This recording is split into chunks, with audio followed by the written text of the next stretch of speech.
going on, everybody? Welcome to the channel. So good to have you here. So, listen, if you're familiar with the channel, then you know that I have been looking forward to Beverly Hills Cop Axel F. And my excitement level was up to here. I'm a huge fan of the series. Like everybody, part 3 was trash, but still love this series. So I was excited to hear that Eddie Murphy was bringing the character Axel Foley back. And let's dive right in. Let's dive right into this review. So clearly, by the smile on my face, you could tell that I enjoyed this movie, and I did. I enjoyed it very much.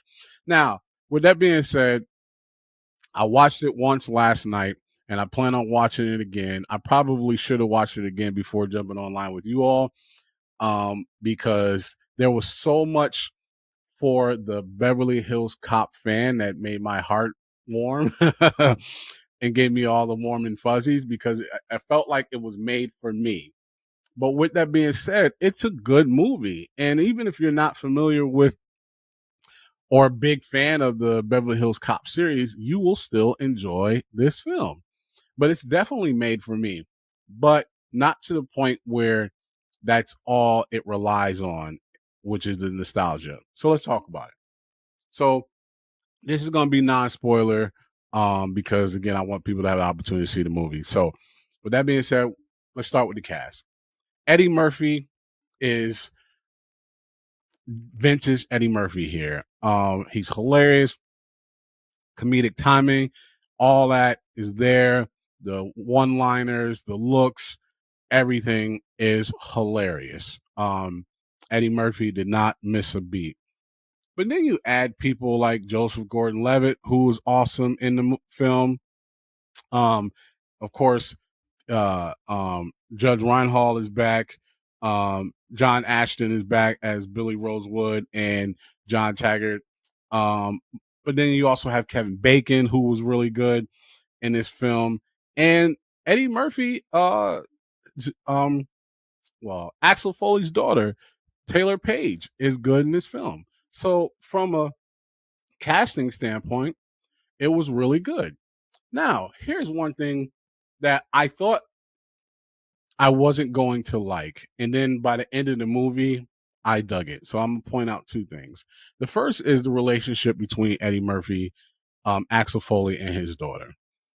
Some movies have a tendency when they team up with like the family member, the mad family member, it's a little distracting, sometimes even over the top, and it takes away from the film. I'll give you an example. Indiana Jones, the last one he did, the relationship between him and his goddaughter took away from the film. It was like she was just completely pissed, and her level of piss was at an all-time high, and wasn't even really justified to me. And she wouldn't let go. Like it was relentless. The relationship between Eddie Murphy's Axel Foley and his daughter, despite her being upset with him, it seemed genuine. It seemed earned.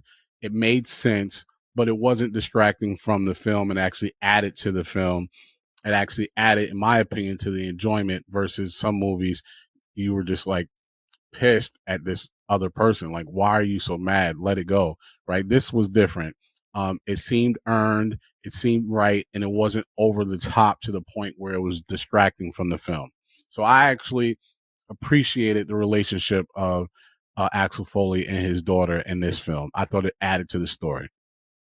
The other piece here is that this movie, and this is not a bad thing. This is not an issue.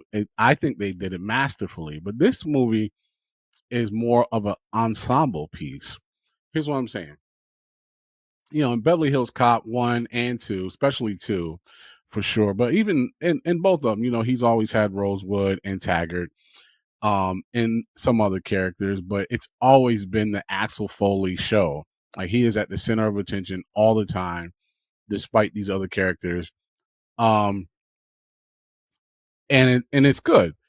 And this one, Axel Foley is still he's still the center of attention, but there are a lot of characters around him. But it's like in a good way. Everybody adds to the scene, everybody adds to the story. No one actually steals the thunder of Axel Foley. So he's not like taking the back seat in his own movie, if that makes sense. He's still very much a part of it, but they added these other characters, but it felt natural. It fit and it wasn't distracting. It didn't take away from Axel Foley being Axel Foley. It helped the story. So even though it was kind of like an ensemble piece, no one took away his thunder. So I thought that was really well executed. Um, and then of course, again, Kevin Bacon does a great job. I really love the fact that they have a lot of nostalgia in it, and that's another piece I want to say that I enjoyed. The nostalgia is there, but they don't rely heavily on it, right? Here's what I'm saying. I was expecting them to almost redo every joke because that's what they do. You know what I mean? These movies, when they're revisiting old IP because they want you to remember how good it felt the first time you watch it, they like bring everything back. They didn't do that here. Is there nostalgia pieces? Absolutely. Are there some jokes from the first two films in this movie? Yep. But not every joke. And matter of fact, one joke, I'm not going to spoil, but one joke they start to do, but then he ends it, and he ends it hilariously, and it actually makes the bit even funnier. Um, but I really like that they didn't rely heavily on nostalgia to drive this movie to make it good.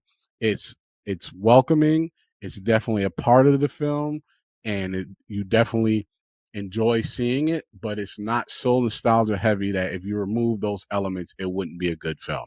There was just enough there for people like me to go, oh yes, yes, yes, and then for people who maybe aren't big fans to still enjoy the film. So I thought that was very well executed.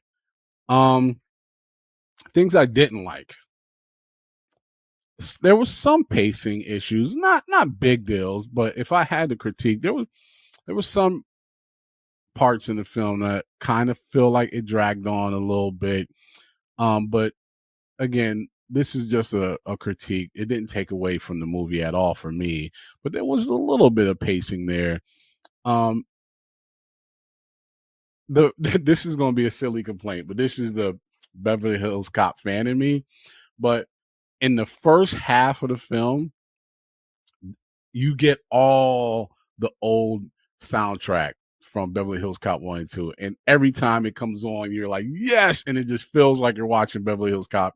And I know this was intentional, but by the second half of the movie, they kind of sort of back off some of the soundtracks, songs from the first two films. And they get, the new generation remakes and versions of those songs, and including the score. And this is a silly complaint. So it's not really a complaint. It was just like I was all in my feelings and emotions when they were playing the original music, and then I could tell towards the end of the back half of the film they were kind of getting away from that. I was like, oh, but that's a silly complaint. Um,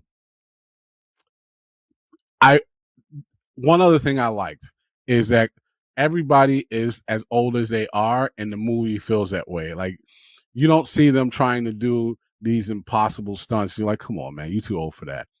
Like Axel Foley looks like Axel Foley should be, Rosewood, Taggart, and it's awesome that they didn't try to make them out to be younger than they are and some superheroes.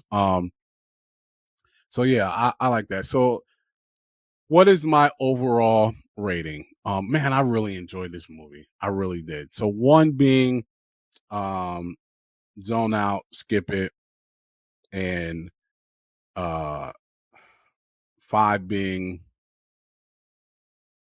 this is fantastic and it's a must see. Man, I don't know, man. I'm gonna give it a 4.5. Now, I might watch it later and go, nah, that wasn't. But the fan in me is very pleased. And maybe because I'm a fan, that's why it was so exceptional. And maybe other people who aren't fans will be like, yo, that movie was trash. I don't think so, though. I don't think so. I think even if you're not a big Beverly Hills Cop fan, you'll enjoy this movie. Yeah, I'm gonna give it a 4.5.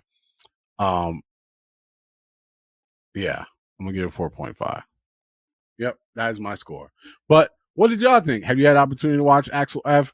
If not, check it out. It's on Netflix. It's worth it. It was enjoyable. Right now, currently, it's got a Rotten Tomato score of 66% and a audience score of 78%. So clearly, the people are liking it, and I did too. You know what? I'm gonna give it a 4. Let's just make it an even 4. I'm gonna give it a 4. Very good movie. Very good movie. Check it out. Watch it. Axel F. I would love to hear your thoughts in the comments. Let me know what you think. Thanks for watching, everybody. Do me a favor. If you like the content, click that like button and subscribe and share with others. We have a big goal of reaching our first 1,000 subscribers, and we need your help. So again, if you like what you see, click that like button and subscribe for more content and share with others who would also like this content. Until the next one, peace.